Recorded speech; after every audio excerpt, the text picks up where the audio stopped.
오늘 영상은 대체 어떻게 해야 무혐의 처분을 받을 수 있는가 라는 주제를 한번 말씀드려볼까 합니다. 우리가 시험 문제를 풀 때 뭐라고 하나요? 출제자의 의도를 파악해라 라고 하죠. 법률 사건도 비슷한 맥락이에요. 수사기관이 알아서 무혐의 처분을 해주는 게 아니라 수사기관이 무혐의 처분을 하게끔 만들어 주셔야 하고요. 그러려면 수사기관이 무혐의 처분을 어떤 방식으로 하는지를 먼저 파악을 하셔야죠. 제일 먼저 아셔야 할 게 수사기관, 그러니까 경찰과 검찰의 사건 처리 시스템을 파악하고 계셔야 돼요. 수사기관이라고 하면 경찰 단계, 그리고 검찰 단계가 있어요. 경찰에서는 112 신고나 고소장이 들어오면 사건 수사를 시작을 합니다. 물론 신고 내용이나 고소 내용만으로 범죄가 성립될 여지가 없는 사안이라면 그건 각하 처리를 해서 수사가 진행이 안 되는 경우도 있어요. 이런 경우를 제외하고 일반적으로 사건이 접수되고 입건이 되면 경찰에서는 수사를 진행을 하죠. 경찰 수사관이 수사를 해보다가 혐의가 인정되는 것 같다라고 판단이 되면 사건 기록을 혐의가 있으므로 송치한다라고 의견을 써서 검찰에 기록을 보내요. 이걸 송치했다라고 표현을 하죠. 그런데 만약에 경찰 수사관이 혐의가 없는 것 같다라고 판단이 되면 그럼 사건 기록에 혐의가 없는 것 같다라고 의견을 써서 검찰에 기록을 보냅니다. 많은 분들이 수사권 조정으로 경찰에서 혐의 없다고 판단을 하면 사건이 끝나는 거 아닌가요? 라고 많이 물어보세요. 엄밀히 말하면 경찰 단계에서 사건이 완전히 끝나는 건 아닙니다. 경찰에서 혐의가 있다고 판단을 하던 아니면 혐의가 없다고 판단을 하던 우선 기록 자체는 검찰에 보내게 돼 있어요. 다만 그 송치 기록인지 불송치 기록인지 표지만 달라요.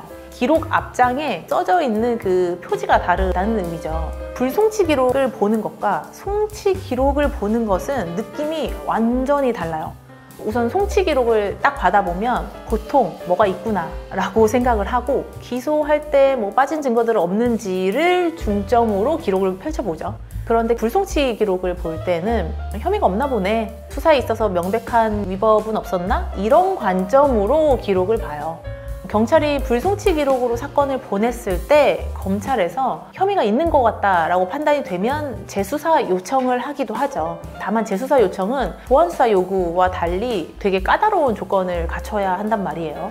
잠깐 여기서 법률 용어가 또 나오는데, 보안수사 요구는 송치 기록에 대해서 이것저것 좀 더 수사해 주세요 라고 검사가 경찰에다가 사건 기록을 내려보내는 거예요. 이거랑 다르게 재수사 요청은 불송치 기록에 대해서 이러이러한 위법과 수사 미진이 있으니 다시 수사를 해달라 라고 하면서 사건 기록을 다시 내려보내는 거죠. 다시 돌아오면 경찰에서 불송치 결정을 받았다라고 해서 이제 끝났구나 라는 것은 엄밀히 따지면 아니라는 거죠. 왜냐하면 그 검사가 기록을 보고 재수사하라 라고 하면 혐의가 다시 있다고 판단될 여지가 있으니까요. 다만 경찰에서 이미 한번 혐의가 없다라고 판단한 사건은 검찰에서도 이미 기본 전제를 깔고 사안을 볼 텐데 뒤집힐 가능성이 사실상 많지는 않아요.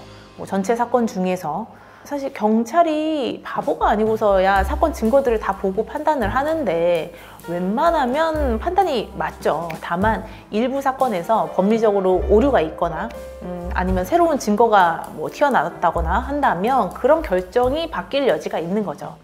그렇기 때문에 우선은 내가 피의자고 무혐의를 다투는 입장이라고 한다면 우선 경찰에서 불송치 결정을 받는 게 중요하고요.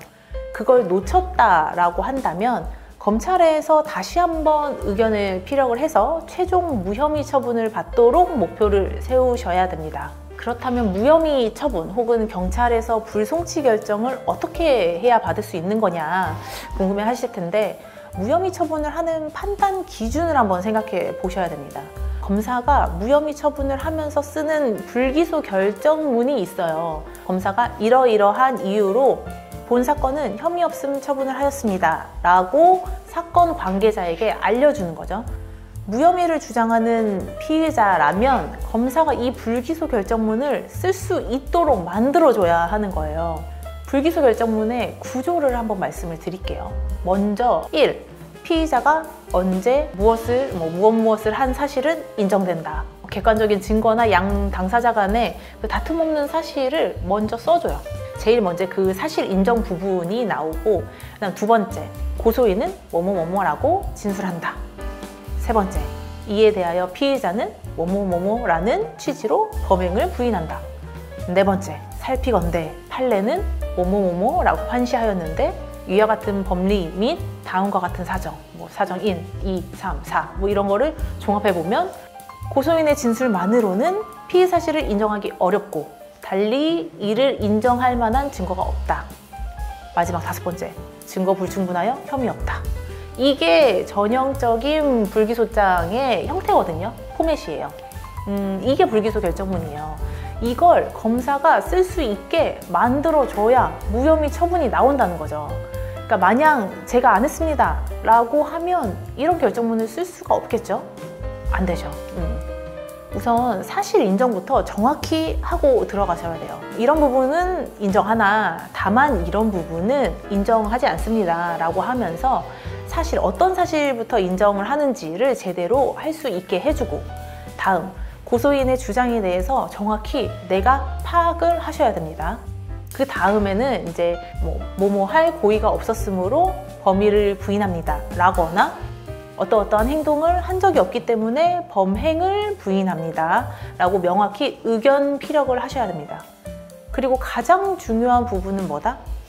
검사가 판단할 수 있게 관련 법리, 판례 설시하면서 플러스로 우리 주장에 부합하는 증거는 1, 뭐뭐가 있고 2, 뭐뭐가 있고 3, 뭐뭐가 있고 이런 거를 정리를 해서 주셔야 된다는 거예요. 이런 논리 구조로 말씀을 하셔야 수사기관도 사건을 정확히 파악할 수가 있어요. 그저 억울한 마음에 장황하게 고소인 나쁜 놈이다, 나는 억울하다 백날 해봤자 원하는 결과를 얻기가 어려운 거죠. 그러니까 제가 길게 설명을 해드렸는데 법률 사건은 설득의 과정이에요. 내가 혐의 없다는 것을 수사기관이든 법원이든 설득해 나가는 과정이기 때문에 논리적으로 그리고 구체적으로 증거들을 제시해 나가야 됩니다. 구체적인 사건과 관련해서 이제 상담을 받아보고 싶으신 분들은 홈페이지로 연락 주시면 되고요. 다음에도 더 유익한 내용으로 찾아뵙겠습니다.